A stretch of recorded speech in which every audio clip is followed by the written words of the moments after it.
शुक्लाम्बरधरम् विष्णुम् शशिवर्णम् चतुर्भुजम् प्रसन्नवदनम् ध्यायेत् सर्वविघ्नोपशान्तये व्यासम् वसिष्ठनप्तारम् शक्तेः पौत्रमकल्मषम् पराशरात्मजम् वन्दे शुकतातम् तपोनिधिम् व्यासाय विष्णुरूपाय व्यासरूपाय विष्णवे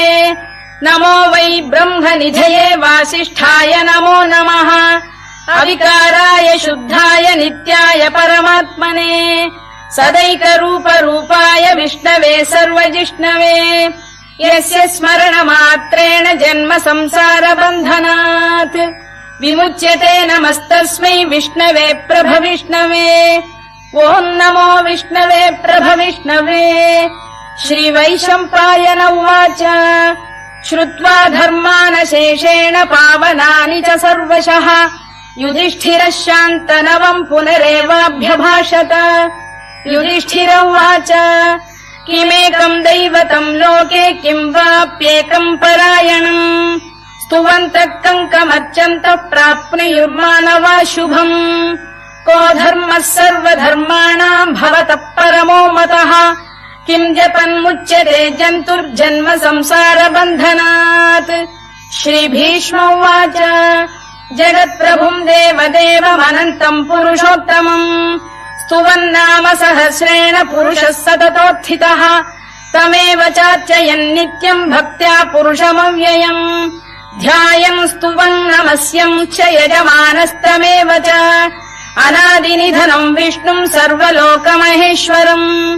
लोकाध्यक्षम् स्तुवन्नित्यम् सर्वदुःखातिगो भवेत् ब्रह्मण्यम् सर्वधर्मज्ञम् लोकानाम् कीर्तिवर्धनम् लोकनाथम् महद्भूतम् सर्वभूतभवोद्भवम् एष मे सर्वधर्माणाम् धर्मोऽधिकतमो मतः यद्भक्त्या पुण्डरीकाक्षम् स्तवैरच्चेन्नरः सदा परमम् यो महत्तेजः परमम् यो महत्तपः परमम् यो महद्ब्रह्म परमम् यः परायणम् पवित्राणाम् पवित्रम् यो मङ्गलानाम् च मङ्गलम् दैवतम् देवतानाम् च भूतानाम् यो व्ययः यतः सर्वाणि भूतानि भवन्त्यादियुगागमे यस्मिंश्च प्रलयम् यान्ति पुनरेव युगक्षये तस्य लोकप्रधानस्य जगन्नाथस्य भूपते विष्णोर्नाम सहस्रम् मे शृणु पापभयापहम् यानि नामानि गौणानि विख्यातानि महात्मनः ऋषिभिः परिगीतानि तानि वक्ष्यामि भूतये ऋषिर्नाम्नाम् सहस्रस्य वेदव्यासो महामुनिः छन्दोऽनुष्टुप् तथा देवो भगवान् देवकीसुतः अमृताम् शुद्भवो बीजम् शक्तिर्देवकी नन्दनः त्रिसामाहृदयम् तस्य शान्त्यर्थे विनियुज्यते विष्णुम् जिष्णुम् महाविष्णुम् प्रभविष्णुम् महेश्वरम् अनेकरूपदैत्यान्तम् नमामि पुरुषोत्तमम् अस्य श्रीविष्णोर्दिव्यसहस्रनामस्तोत्रमहामन्त्रस्य श्रीवेदव्यासो भगवान् ऋषिः अनुष्टुप्छन्दः श्रीमहाविष्णुः परमात्मा श्रीमन्नारायणो देवता अमृतांशोद्भवो भानुरिति बीजम् देवकी नन्दन श्रेष्ठेति शक्तिः उद्भवः क्षोभणो देव इति परमो मन्त्रः शङ्खबृन्नन्दकी चक्रीति कीलकम् शार्ङ्गधन्वा गदाधर इत्यस्त्रम् रथाङ्गपाणिरक्षोभ्य इति नेत्रम् त्रिसामासामजः सामेति कवचम् आनन्दम् परब्रह्मेति योनिः ऋतुः सुदर्शनकाल इति दिग्बन्धः श्रीविश्वरूप इति ध्यानम् श्रीमहाविष्णुप्रीत्यर्थे सहस्रनाम जपे विनियोगः ध्यानम् क्षीरोदन्वत्प्रदेशे शुचिमणिविलसत्सैकते मौक्तिकानाम् माला क्लुप्तासनस्थ स्फटिकमणिनिभैर्मौक्तिकैर्मण्डिताङ्गः शुभ्रैरभ्रैरदभ्रैरुपरि विरचितैर्मुक्तपीयूषवर्षैः आनन्दीन पुनीयादरि नलिन गदा शङ्खपाणिर्मुकुन्दः भूः पादौ यस्य नाभिर्विहदसुरनिलश्चन्द्रसूर्यौ च नेत्रे कर्णावाशा शिरोद्यौर्मुखमपि दहनो यस्य वास्तेयमब्धिः अन्तस्थम् यस्य विश्वम् सुरनरखगो भोगि गन्धर्व दैत्यैः चित्रम् रम्यते तम् त्रिभुवन वपुषम् विष्णुमीशम् नमामि। ॐ नमो भगवते वासुदेवाय। शान्ताकारम् भुजगशयनम् पद्मनाभम् सुरेशम् विश्वाधारम् गगनसदृशम् मेघवर्णम् शुभाङ्गम् लक्ष्मीकान्तम् कमलनयनम् योगिहृद्ध्यानगम्यम् वन्दे विष्णुम् भवभयहरम् सर्वलोकैकनाथम् मेघश्यामम् पीतकौशेयवासम् श्रीवत्साङ्कम् कौस्तुभोद्भासिताङ्गम् पुण्योपेतम् पुण्डरीकायताक्षम् विष्णुम् वन्दे सर्वलोकैकनाथम्। नमः समस्तभूतानामादिभूताय भूभृते अनेकरूपरूपाय विष्णवे प्रभविष्णवे सशङ्खचक्रम् सकिरीटकुण्डलम् सपीतवस्त्रम् सरसीरुभेक्षणम् सहारवक्षस्थलशोभिकौस्तुभम् नमामि विष्णुम् शिरसा चतुर्भुजम् छायायाम् पारिजातस्य हेमसिंहासनोपरि आसीनमम्बुदश्याममायताक्षमलङ्कृतम् चन्द्राननम् चतुर्बाहुम् श्रीवत्साङ्कितवक्षसम् रुक्मिणी सत्यभामाभ्याम् सहितम् कृष्णमाश्रये।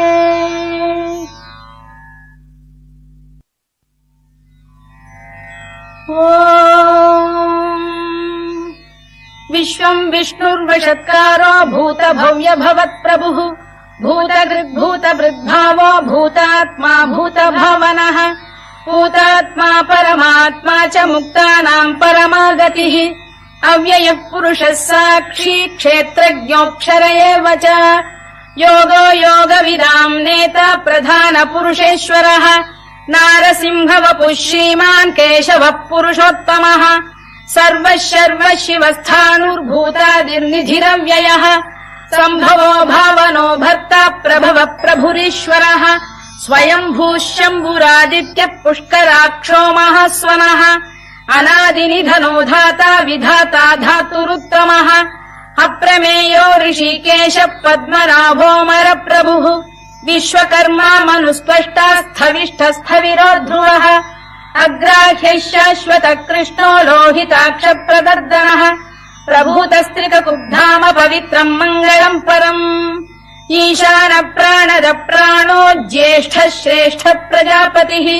हिरण्यगर्भो भूगर्भो माधवो मधुसूदनः ईश्वरो विक्रमी धन्वी मेधावी विक्रमक्रमः अनुत्तमो दुराधर्ष कृतज्ञ कृतिरात्मवान् सुरेशः शरणम् शर्म विश्वरेता प्रजाभवः अधः संवत्सरो व्याल प्रत्ययः सर्वदर्शनः अजः सर्वेश्वरः सिद्धः सिद्धिः सर्वादिरच्युतः वृषाकपिरमेयात्मा सर्वयोगविनिसृतः वसुर्वसुमनः सत्यः समात्मा संमितः समः अमोघः पुण्डरीकाक्षो वृषकर्मा वृषाकृतिः रुद्रो बहुशिरा बभ्रुर्विश्वयोनिः शुचिश्रवाः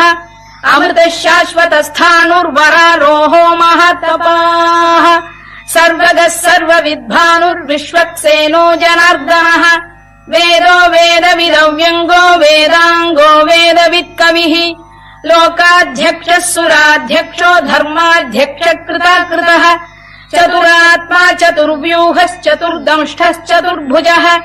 भ्राजिष्णुर्भोजनम् भोक्ता सहिष्णुर्जगदादिजः अनघो विजयो जेता विश्वयोनिः पुनर्वसुः उपेन्द्रो वामनः प्रांशुरमोघः शुचिरूर्जितः अतीन्द्रः सङ्ग्रहः सर्गो धृतात्मा नियमो यमः वेद्यो वैद्यः सदा योगी वीरः माधवो मधुः अतीन्द्रियो महामायो महोत्साहो महाबलः महाबुद्धिर्महावीर्यो महाशक्तिर्महाद्युतिः अनिर्देश्य वपुः श्रीमान् अमेयात्मा महाधृधृत् महेश्वासो महीभर्ता श्रीनिवासः सताङ्गतिः अनिरुद्धः सुरानन्दो गोविन्दो गोविदाम्पतिः मरीचिर्दमनो हंसः सुपर्णो भुजगोत्तमः हिरण्यनाभः सुतपाः पद्मनाभ प्रजापतिः अमृत्युः सर्वदृक्सिंहः सन्धाता सन्धिमान् स्थिरः अजो दुर्मर्षणः शास्ता विश्रुतात्मा सुरारिभा गुरुर्गुरुतमो धाम सत्यः सत्यपराक्रमः निमिषो निमिषस्रग्वी वाचस्पतिरुदारधीः अग्रणीर्ग्रामणी श्रीमान् न्यायो नेता समीरणः सहस्रमूर्धा विश्वात्मा सहस्राक्षः सहस्रपात् आवर्तनो निवृत्तात्मा संवृतः सम्प्रमर्दनः अधः संवर्तको वह्निरनिलो धरणीधरः सुप्रसाद प्रसन्नात्मा विश्वधृक् विश्वभुग्विभुः सत्कर्ता सत्कृतः साधुर्जह्नुर्नारायणो नरः असङ्ख्येयो प्रमेयात्मा विशिष्टः शिष्टकृच्छुचिः सिद्धार्थ सिद्ध सङ्कल्पः सिद्धिदः सिद्धिसाधनः वृषाही वृषभो विष्णुर्वृषपर्वा वृषोदरः वर्धनो वर्धमानश्च विविक्तः श्रुतिसागरः सुभुजो दुर्धरो वाग्मी महेन्द्रो वसुदो वसुः नैकरूपो बृहद्रूपः शिपिविष्टप्रकाशनः ओजस्तेजोद्युतिधर प्रकाशात्मा प्रतापनः वृद्धस्पष्टाक्षरो मन्त्रश्चन्द्रांशुर्भास्करद्युतिः अमृतांशुद्भवो भानुः शशबिन्दुः सुरेश्वरः औषधम् जगतः सेतुः सत्यधर्मपराक्रमः भूतभव्यभवन्नाथ पवनः पावनो नरः कामः कामकृत्कान्तः कामः कामप्रदप्रभुः युगादिकृद्युगावर्तो नैकमायो महाशनः अदृश्यो व्यक्तरूपश्च सहस्रजिदनन्तजित् इष्टो विशिष्टः शिष्टेष्टः शिखण्डी नघुषो वृषः क्रोधः क्रोधकृत्कर्ता विश्वबाहुर्महीधरः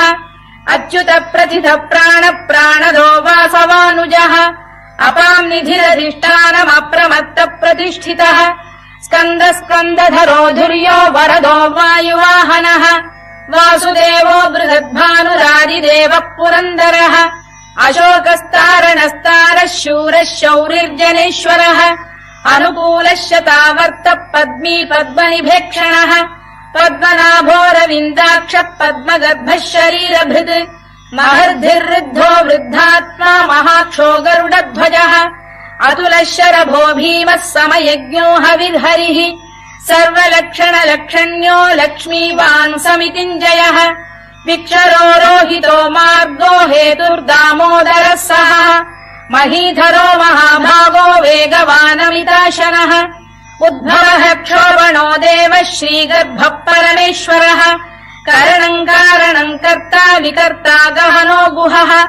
व्यवसायो व्यवस्थानः संस्थानस्थानदो ध्रुवः परधिः परमस्पष्टः तुष्टः पुष्टः शुभेक्षणः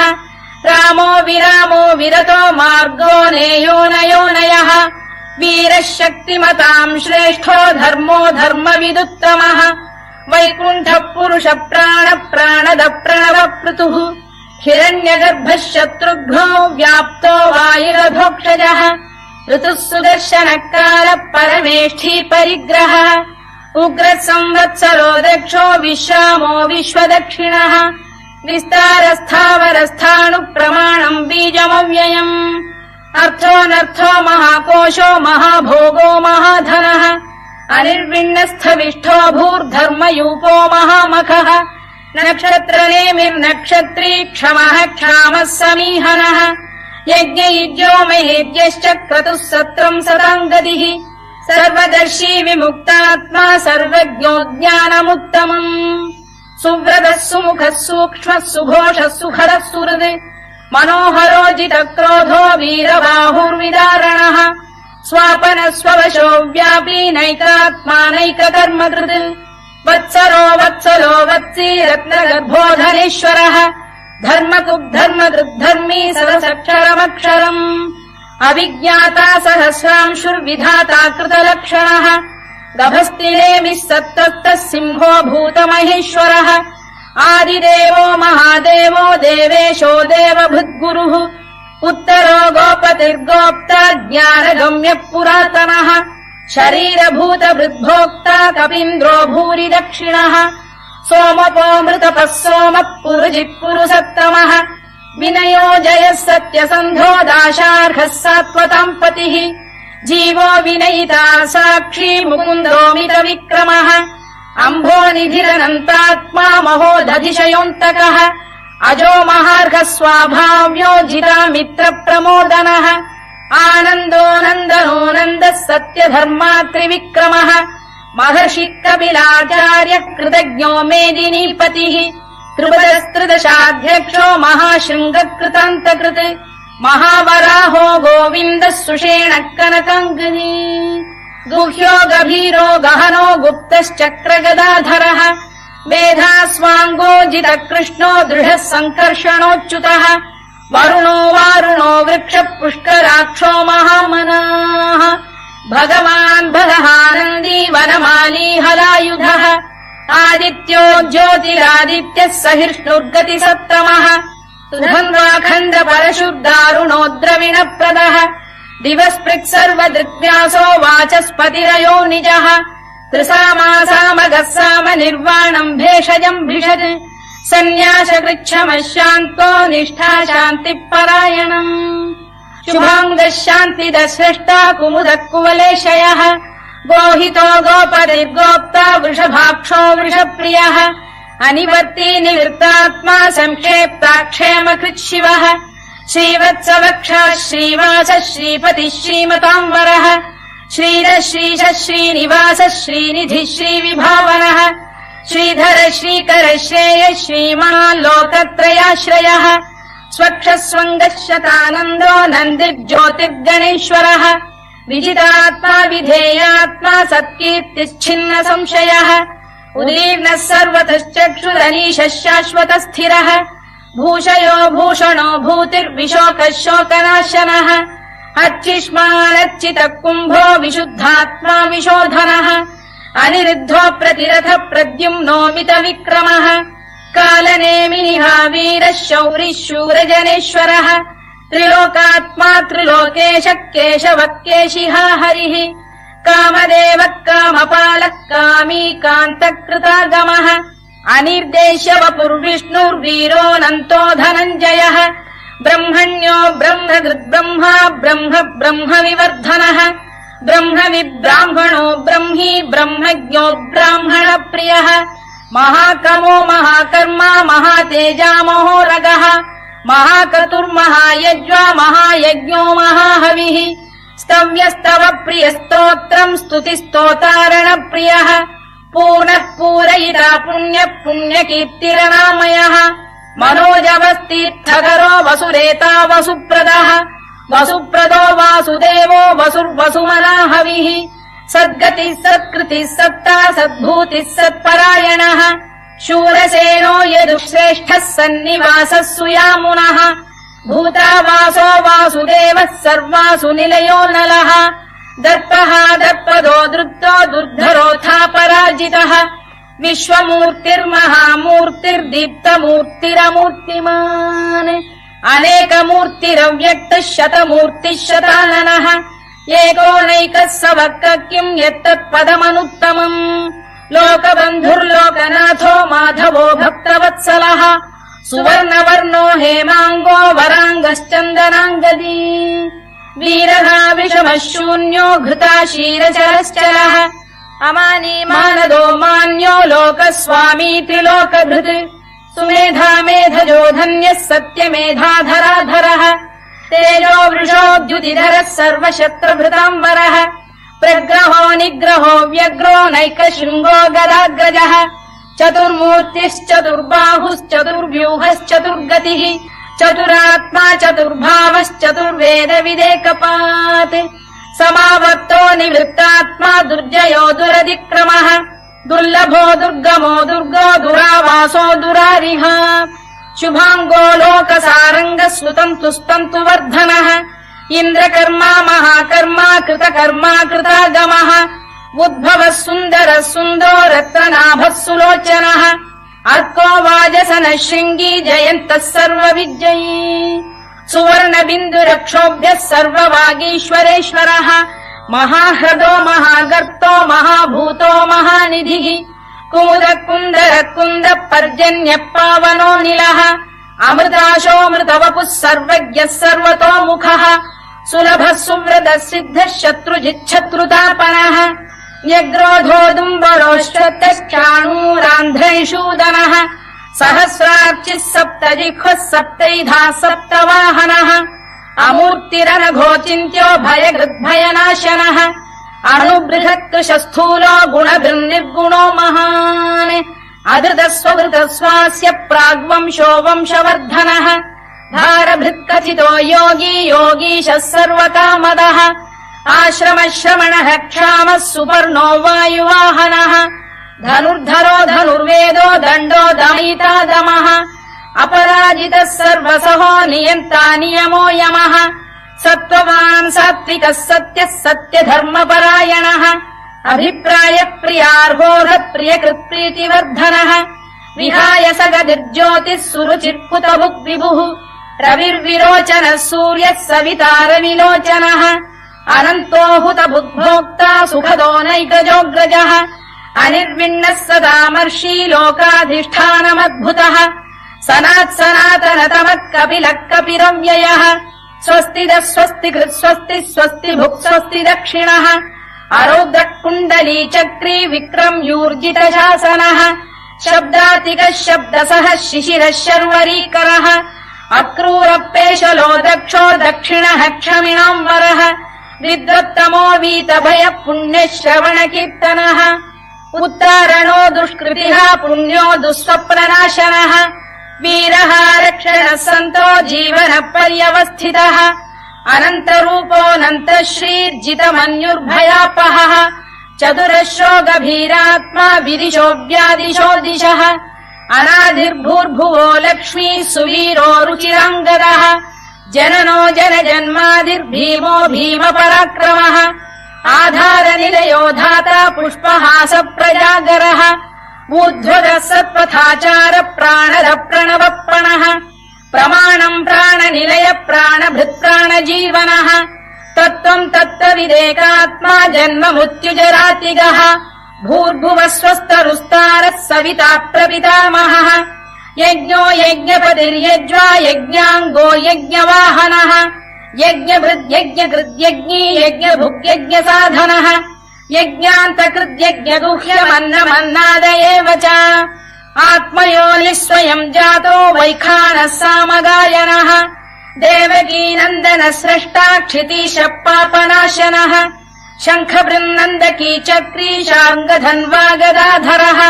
तथाङ्गपाणिरक्षोभ्यः सर्वप्रहरणायुधः सर्वप्रहरणायुधवो नम इति वनमाली गरीशाङ्गी शङ्खी चक्री च नन्दकी श्रीमान्नारायणो विष्णुर्वासुदेवोऽभिरक्षतु वनमाली गरीशाङ्गी शङ्खी चक्री च नन्दकी श्रीमान्नारायणो विष्णुर्वासुदेवोऽभिरक्षतु वनमाली गरीशाङ्गी शङ्खी चक्री च नन्दकी श्रीमान्नारायणो विष्णुर्वासुदेवोऽभिरक्षतु इतीदम् कीर्तनीयस्य केशवस्य महात्मनः नाम्नाम् सहस्रम् दिव्यानामशेषेण प्रकीर्तितम् य इदम् शृणुयान् नित्यम् यश्चापि परिकीर्तयेत् नाशुभम् प्राप्नुयात् किञ्चित् सोमुत्रेह च मानवः वेदान्तको ब्राह्मणस्य क्षत्रियो विजयी भवेत् वैश्यो धनसमृद्धः स्यात् क्षुद्रः सुखमवाप्नुयात् धर्मार्थी प्राप्नुयात् धर्ममर्थार्थी चार्थमाप्नुयात् कामानवाप्नुयात् कामी प्रजार्थी चाप्नुयात् प्रजाम् भक्तिमान् यः सदोत्थाय शुचिस्तद्गतमानसः सहस्रम् वासुदेवस्य नाम्नामेतत् प्रकीर्तयेत् यशः प्राप्नोति विपुलम् याति प्राधान्यमेव च अचलाम् श्रियमाप्नोति श्रेयः प्राप्नोत्यनुत्तमम् न भयम् क्वचिदाप्नोति वीर्यम् तेजश्च विन्दति भवत्यरोगोद्युतिमान् बलरूपगुणान्वितः रोगार्तो मुच्यते रोगात् बद्धो मुच्येत बन्धनात् भयान्मुच्येत भीतस्तु मुच्येतापन्न आपदः दुर्गाण्यतितरत्याशु पुरुषः पुरुषोत्तमम् सुवन्नाम सहस्रेण नित्यम् भक्तिसमन्वितः वासुदेवाश्रयो मर्त्यो वासुदेवपरायणः सर्वपापविशुद्धात्मा याति ब्रह्म सनातनम् न वासुदेव भक्तानामशुभम् विद्यते क्वचित् जन्म मृत्युजरा व्याधि भयम् नैवोपजायते इमम् स्तवमधीयानः श्रद्धा भक्ति समन्वितः युज्येतात्मसुखक्षान्तिः श्रीधृति स्मृतिकीर्तिभिः न क्रोधो न च मात्सर्यम् न लोभो न शुभामतिः भवन्ति कृतपुण्यानाम् भक्तानाम् पुरुषोत्तमे द्यौः स चन्द्रार्कनक्षत्राखम् दिशो भूर्महो दधिः वासुदेवस्य वीर्येण विधृतानि महात्मनः ससुरासुरगन्धर्वम् स यक्षोरगराक्षसम् जगत्वशे वर्ततेदम् कृष्णस्य सचराचरम् इन्द्रियाणि मनो बुद्धिः सत्त्वम् तेजो बलम् धृतिः वासुदेवात्मकान्याहुः क्षेत्रम् क्षेत्रज्ञ एव च सर्वागमानामाचार प्रथमम् परिकल्पते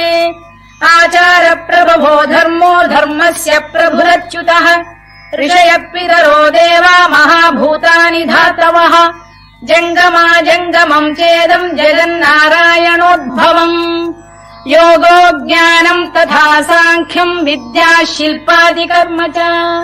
वेदाः शास्त्राणि विज्ञानमेतत् सर्वम् जनार्दनात् एको विष्णुर्महद्भूतम् पृथग्भूतान्यनेकशः त्रीणि लोकान् व्याप्य भूतात्मा भुङ्क्ते विश्वभुवव्ययः इमम् स्तवम् भगवतो विष्णोर्व्यासेन कीर्तितम् पठेद्य इच्छेत् पुरुषः श्रेयत् प्राप्तुम् सुखानि च विश्वेश्वरमजम् देवम् जगतः प्रभुमव्ययम्